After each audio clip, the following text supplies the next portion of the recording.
Hello everyone and welcome back to Let's Play Kirby's Dream Land 3. In the last part we finished off the Cloudy Park and now we're in the fifth and final world, the Iceberg, which, well, it's the ice world, that much is fairly apparent.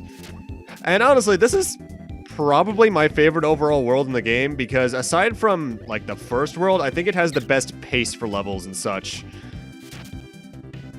In terms of a mission for this first level, though, you don't really need to worry about it until the first fire power-up shows up, in which case you're going to need to grab that for something in the, I think it's the third room of the area. Also, I know I've said it more than likely 2 to 3 times in every video, but my god, that snow effect is gorgeous. This game is gorgeous. Also, we saw it there, I forget if I brought that up before, but later games in Kirby would have you do a roulette if you sucked in multiple enemies, but in this game, you just take the ability of the first one you sucked in. Not sure what I preferred, honestly, because the roulette can actually be pretty helpful if you know what can lead to what. Either way, this is the room for the mission. As you can see, we have flowers. We need to melt the ice around the flowers using the fire building. Make sure to only hit any flower once, though, because the second time will crush them, causing you to fail the mission and have to replay the stage. And, that's no good. I believe that room, by the way, that I just passed up led to some animal buddies that I don't really care about getting right now. So, we just need to speed run the rest of the stage. God, those ice tree things are so cool looking, as is that mountain background. Again, this game is gorgeous. I've said it twice this video already.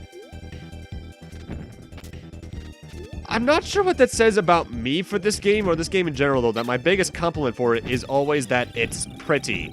Which, for a Super Nintendo, very impressive, but if that's the most I can say for a lot of the stages, that's not a good sign in my eyes. Not that this game plays badly, but there should have been some balance there, because some of these levels can be a bit, not tedious, but uninteresting, I suppose, dull. What's going on in this room, by the way? The snow right here is in a bit of an avalanche state. It's constantly moving down, and it will slow you down, if not carry you with it when you're just completely standing still. So make sure to either just keep on continuously moving, or just fly above everything and get to the door to clear the stage. And with that, there are only, 5 more heart stars in the game. That's the amount there are, Kyle. And, level 2 of Iceberg is my favorite level in the game. Why? Well, you probably saw what creature was on the, portrait there on the level select. But just heed my advice and ignore most stuff in this first room. When we get to the second room, find an ice ability. It's going to be quite useful. I also like this song. This is a nice song. Nice and happy. Oh, we do have something fairly annoying here, and I believe I do end up falling victim to this.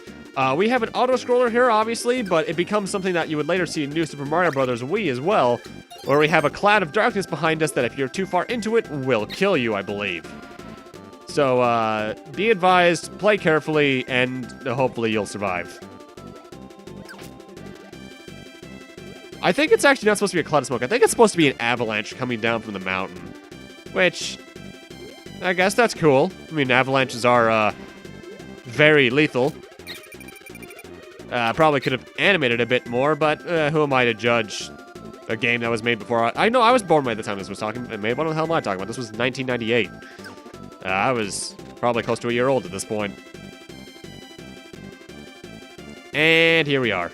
You don't need to worry that instant kill avalanche shit for the rest of the thing, because now the level suddenly becomes more of a fire level. And we want to enter rooms like this throughout this entire sequence, except for this one, because this just has Tago, who I decide on not grabbing because I have better things to do with Pitch. Pitch Ice is actually fairly useful due to the increased range it has over normal Kirby Ice. My apologies, it's rooms like this we want to enter in order to get the mission objective done. Because Metroids! How do we defeat Metroids? Ice them and hit them.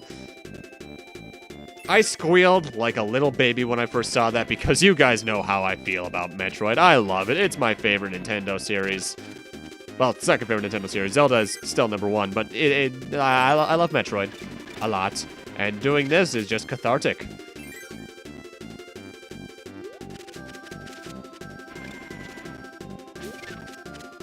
With that said, though, the mission here is fairly easy and repetitive because you just need to kill an increasing amount of Metroids per room. And that's about it. If they're dumb, you'll freeze them and they'll be running into you anyway, so they'll just fly immediately into the lava that'll kill them.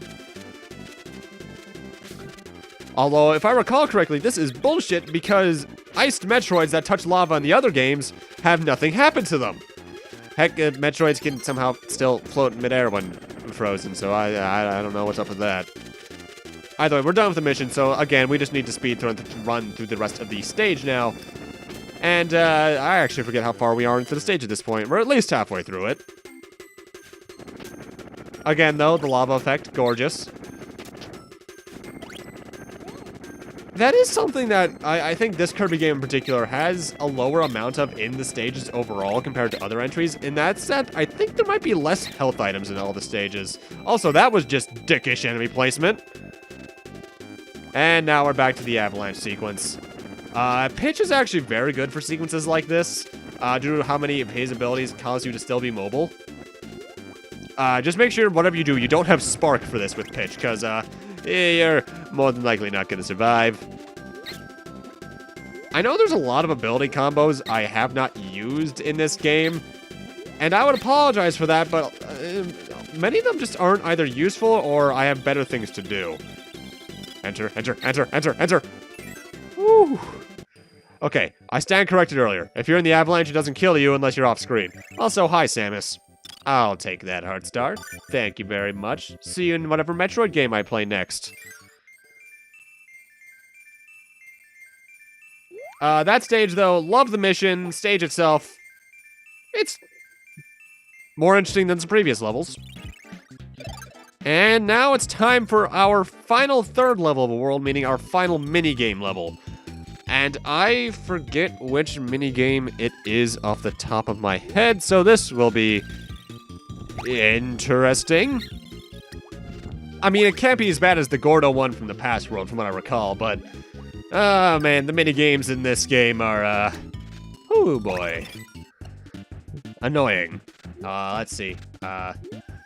I will take Coup. Thank you very much. Thank you for allowing me to speedrun the rest of the level really quickly. That might be why, actually, the Animal Buddies really haven't made a comeback since this game. A brief cameo in 64 side. And that's just because some of them are clearly better than others due to their mobility increases. Because, yeah, while Coup doesn't really change much about Kirby's native moveset, because he just flies and sucks as usual, his increased speed makes some levels outright trivial. With that said, I recall the rest of this room being kind of annoying, if it's the room I'm thinking of. No, yeah, but no, this is, but for some reason I recalled this room being an auto-scroller. Oh, there it is. Yeah, right at the right time for me to kill. Ah. Voice. Why do you do these things to me? But yeah, underwater scrolling section with some above water parts. Parts. Not too annoying. Just make sure you keep yourself a good way through the screen so you can see what's coming ahead while still being able to avoid stuff. And you should be otherwise fine.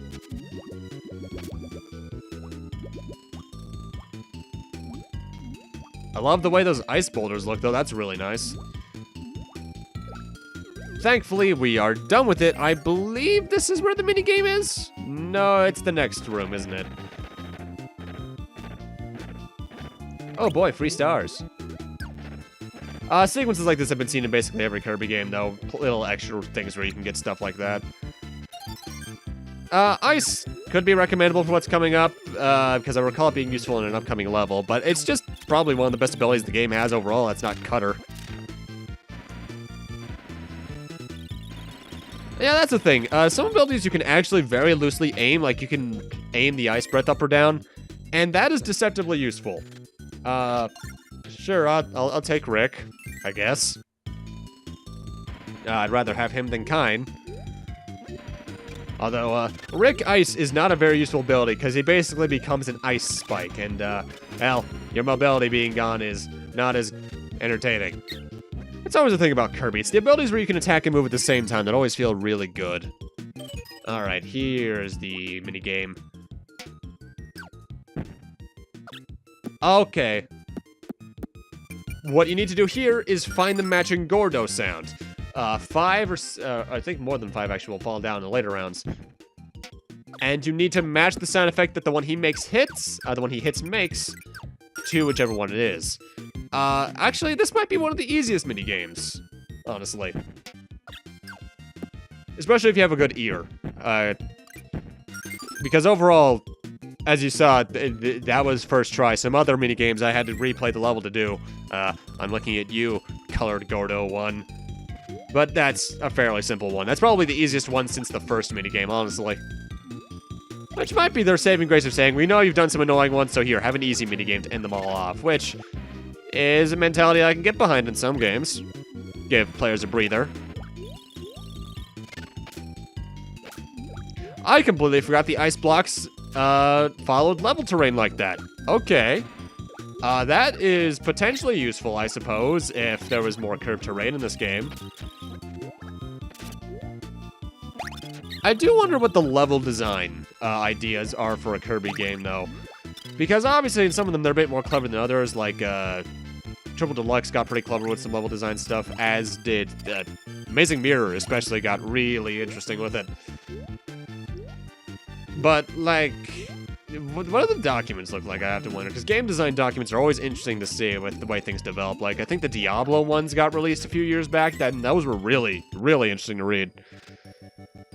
And that's our final minigame done. Thank you, Chef Guy. I forget the name of, even though I know you appeared several times in the anime. Oh, Kirby, right back at you. That's a series I have rarely ever talked about in these LPs, and I probably will continue to not do so because it was entertaining, but... Oh my god, it was so stupid, though. Alright, stage 4. Which heart star is the... Oh, wait, no, I remember this one. This one actually requires a bit of build-up. First off, you need to get the fire ability, either before the stage or find one within the stage itself. I think you can find one in the second room. Also, Rick Parasol is adorable, but my lord, is it unpractical. Actually, no, there's a fire ability right there. Thank you, sir. And now we just need to continue on until I believe we find some ice blocks to our left. Also, I love this background. Oh my god. Actually, it reminds me a lot of Ice Cap Zone from Sonic, although it doesn't have any real parallax scrolling aside from the two-layered thing. You know what I mean, with the ice bullet barges on Ice Cap. That was always cool looking. Alright, I believe it's coming up here based off the narrow level design. I'm going to need you to stop it with this repetitiveness. This is going on a bit long here, Nintendo. Here we are. Need to head left. That's not left, Kyle. Rick would be in here normally, but we need to get rid of Rick now. Because here on the left, we have Coo. And this isn't just me going, hey, my favorite animal buddy. You actually need Coo in order to get the heart star in this level, or at least start the process of it. Because eventually we're going to find more ice blocks we need to destroy. However, they're in such a position that only Coo can really get you through them well enough. Also, I love this song. This is the kind of high energy I expect from a Kirby soundtrack, so the very low energy songs that we've had in other stages just don't stand out as much as this one does. And even then, I think this might be a remix from something. You'd be surprised how often I forget what Kirby songs are remixes or not. If it's not Green Greens, Gourmet Race, or... what was the name of the level from Adventure? Butter Building, I think? It just won't stick in my head otherwise. Also, Coo breaks this section because you move way too fast. I can't quite get... There we go. Now, I forget. Is the Heart Star mission next objective in here? Okay, no, I think it's the next room. This room is basically just a gauntlet of these guys. You can take a lot of stupid hits here. Best way to go through it, either take your time or mash the B button all the way through it. You'll probably get hit once or twice, but if you're at higher health than me, that's no issue. Alright, I do believe it is this room. Yes, it is. Need Fire Coup in order to get through there. However, we need to get through all of this using Fire Coup. If you just head through that first doorway, I think you just end up in the rest of the level. But we want to continue on like this. Because approximately at this point, Fire Coup really comes into play, and we can actually come down here. At this point, the level becomes a giant switch 'em up. Because Fire Coup obviously cannot reach that. However, Fire Choo Choo can. Just do this, and you're good. We're going to be trading off a lot of animal buddies in order to get ourselves to our Heart Star goal. Because I believe, I believe I am correct about what I'm thinking on this.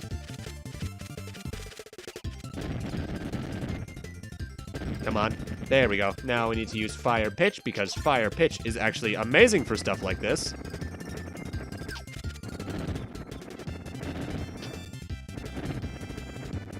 And now I believe we are good to continue on into the next room.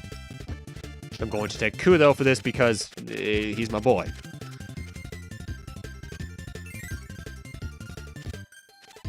At this point, it just becomes a bit more of a linear section. We need to grab that shell and go through the rest of the stage. So, if I remember correctly, we have a mini-boss to face before we do so, and it's the ice mini-boss. Just ice your way through him. You can probably figure it out fairly well. I do take a lot of stupid hits here because I'm reckless. But this boss is actually one of the easiest ones because it moves so slowly compared to other boss fights. Also, can I hit him, please? Thank you.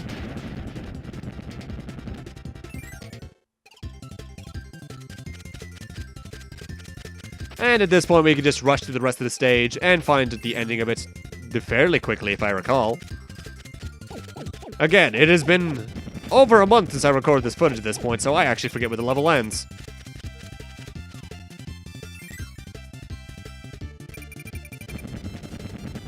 Mind you, if I were playing a different Kirby game, the level probably would have ended by now due to level lengths being different. Because, like, Kirby's Nightmare in Dreamland, I'd probably be done the game by now. Mind you, I think that game just has less levels in general. And considering the fact it's a remake of an NES game, that would make sense, actually. Super Nintendo, they probably just wanted to get bigger with it. It just didn't work out the best. And that's that Heart Star for this level. 2 more to go. I forget which one level 5 is, though.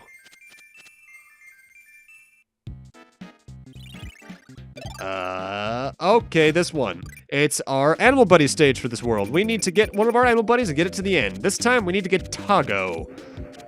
Who even then... Well, that was just a dumb way to die.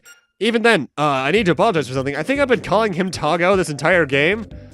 His name is Nago, not Tago. For some reason, my mind immediately goes to Tago for some reason, and I can't quite tell why. But no, his name is Nago. I like Tago more, though. It has a better ring to it. A lot of abilities here, obviously, so if you want a particular ability, you can get it fairly easily. I want to keep Burner because I think it's just faster overall. But we want to actually ignore everyone.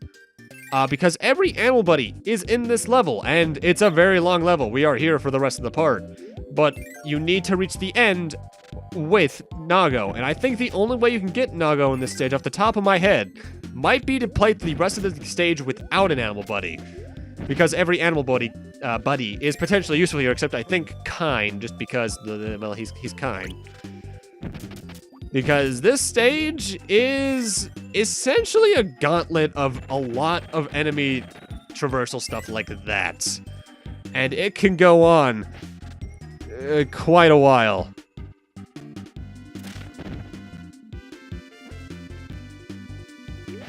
Which, mind you, in this game, never. This is also a pretty good stage to get extra lives on, though, just based off the amount of stars that are in it. And I believe stars, like coins in some of the Mario games, do replenish every time you start a stage up again. So, potential grinding there, I suppose. I don't know why you would want to grind on the third to last stage in the game, but... yeah, okay.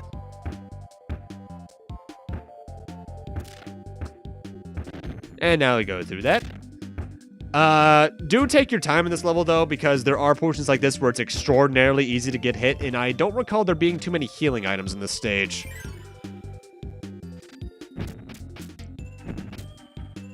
Also, for some reason, these apples will count as platforms after you kill the bomber guy on top of it. I don't quite understand why, and I don't think the apples even heal you, so that's just all sorts of strange.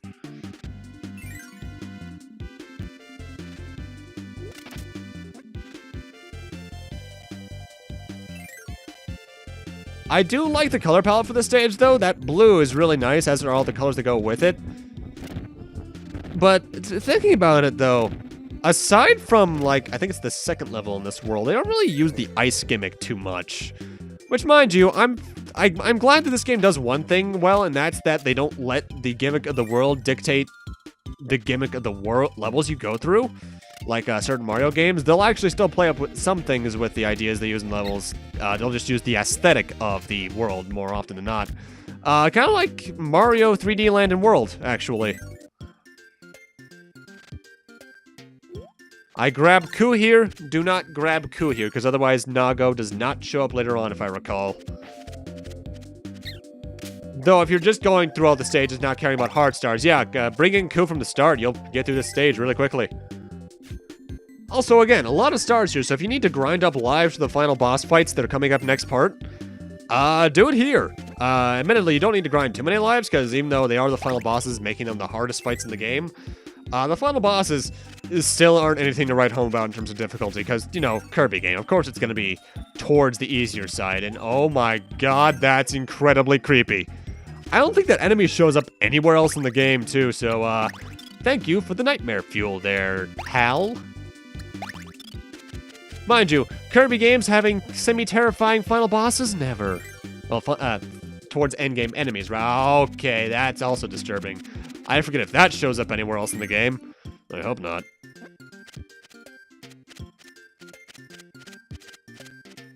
Yeah, I don't need either of you because Ku is just better, though I really wish I had Nago at this point, because having to replay through the stage again for recording's sake is annoying. You might be wondering, Kaya, why didn't you just show the second take? I didn't record the second take all the way through. I only recorded the ending of the stage.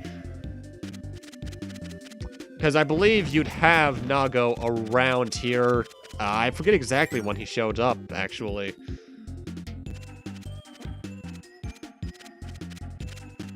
I guess we'll find out next time that song plays. Thankfully, by this point, we are getting towards the end of the stage because they're having more endgame gimmicks to show up.